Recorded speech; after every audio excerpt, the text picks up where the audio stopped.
Hola a todos. Este domingo, el Evangelio nos habla del perdón para con los demás. Pedro pregunta cuántas veces tiene que perdonar y Jesús le contesta que hasta 70 veces 7, lo que significa siempre. Y acto seguido, mediante una parábola, le explica a él y a todos nosotros por qué. Jesús dice: se parece el reino de los cielos a un rey que quiso ajustar las cuentas con sus criados. Al empezar a ajustarlas, le presentaron uno que debía 10.000 talentos. Como no tenía con qué pagar, el Señor mandó que lo vendieran a él con su mujer y sus hijos y todas sus posesiones, y que pagara así. El criado, arrojándose a sus pies, le suplicaba diciendo: ten paciencia conmigo y te lo pagaré todo. Se compadeció el Señor de aquel criado y lo dejó marchar, perdonándole la deuda. Pero al salir, el criado aquel encontró a uno de sus compañeros que le debía 100 denarios, y agarrándolo lo estrangulaba diciendo: págame lo que me debes. El compañero, arrojándose a sus pies, le rogaba diciendo: ten paciencia conmigo y te lo pagaré. Pero él se negó y fue y lo metió en la cárcel hasta que pagara lo que debía.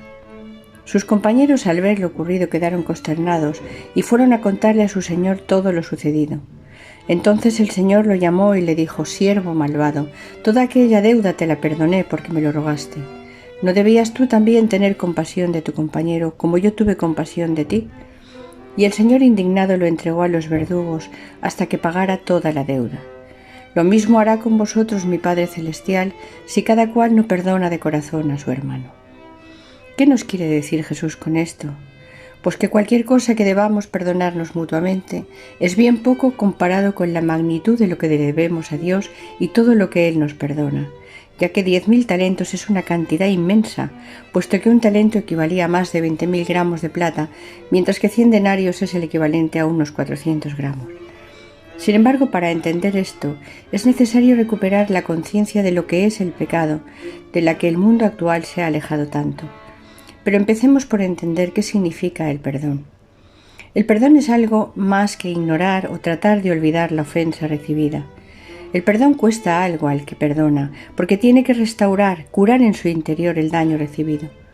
Esto supone una superación de nosotros mismos que entraña sufrimiento, más cuanto más grande es la herida. Por eso, de forma natural, todos pretendemos, o al menos esperamos, una reparación por parte de quien nos ha hecho daño.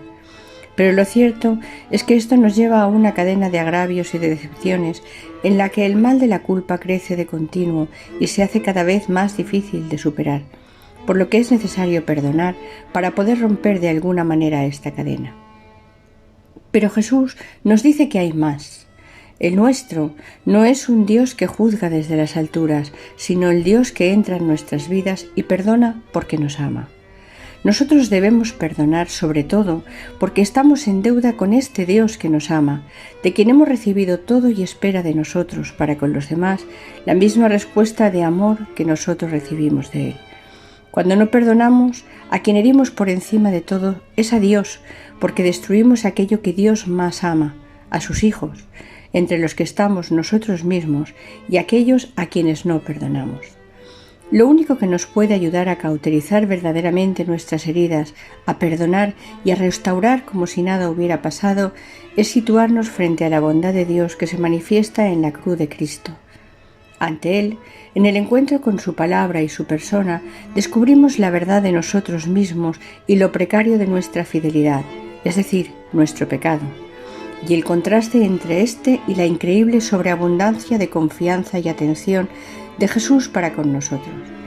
El dolor cristiano nace del encuentro con aquel que, ofendido en sí mismo y en su amor por nosotros, ofrece siempre a cambio una mirada de ternura y amistad sin límites. Quien de verdad ha sido alcanzado por esa mirada no puede hacer otra cosa que perdonar, porque ha conocido la medida exacta de la desproporción entre lo que le deben y lo que debe, entre lo que da de sí mismo al perdonar y lo que recibe en el perdón de Dios. Feliz domingo y feliz semana.